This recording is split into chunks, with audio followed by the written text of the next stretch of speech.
খ্যাপাটে Donald Trump কখন কি করেন তার ঠিক নেই। ক্ষমতায় বসে এই শুল্ক আরোপের ঘোষণায় বিশ্বজুড়ে অস্থিরতা তৈরি করেন, যদিও পরবর্তীতে পিছু হটেন। মধ্যপ্রাচ্য কিংবা রাশিয়া ইউক্রেন যুদ্ধ বন্ধ করতে না পারলেও তার কথায় এবার সাড়া দিয়েছে ভারত পাকিস্তান। যুদ্ধবিরতির কৃতিত্বে প্রশংসায় ভাসলেও বিশ্লেষকরা মনে করছেন দিল্লি ইসলামাবাদের পরিস্থিতির সুযোগ নিয়েছে ট্রাম্প। শ্রীলঙ্কা আবারও রপ্তানিতে শীর্ষে।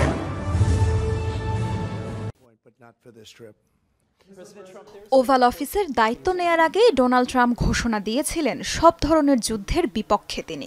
প্রতিশ্রুতি দিয়েছিলেন ক্ষমতায় এলে সবার আগে বন্ধ করবেন রাশিয়া ইউক্রেন যুদ্ধ। আশ্বাস দিয়েছিলেন গাজায় ইসরায়েলি আগ্রাসন অবসানেরও। ক্ষমতা 4 মাস হতে চললেও যুদ্ধ বন্ধে নেই উল্লেখযোগ্য অগ্রগতি।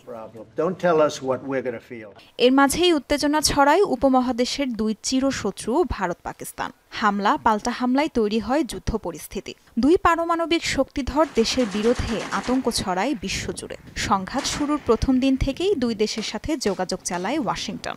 শেষ পর্যন্ত ট্রাম্প কার্ডে যুদ্ধ বন্ধে সম্মত হয় দুই পক্ষ।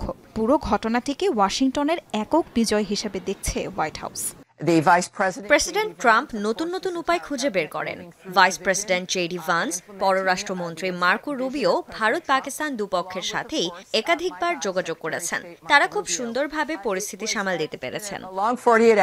শুধুই কি ডোনাল্ড ট্রাম্পের উদ্যোগ, না যুদ্ধ বন্ধের পেছনে অন্য আরও কারণ আছে?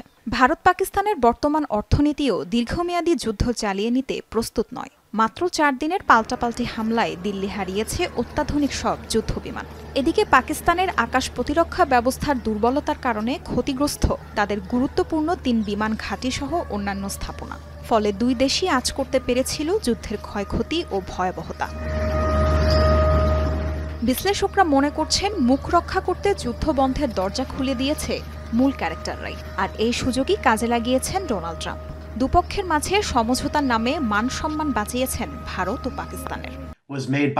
ভারত পাকিস্তান বুঝতে পেরেছিল তারা একে অপরকে যথেষ্ট জবাব দিয়েছে এবং পুরোদমে যুদ্ধ শুরুর শঙ্কা তাদের মাঝেও ছিল। যুদ্ধবিরতিতে যুক্তরাষ্ট্র কৃতিত্ব নিলেও এখানে একটু বোঝার ব্যাপার আছে। ওয়াশিংটন মধ্যস্থতা করেছে ঠিক, কিন্তু এটা মূলত ভারত পাকিস্তান দ্বিপাক্ষিক চুক্তি।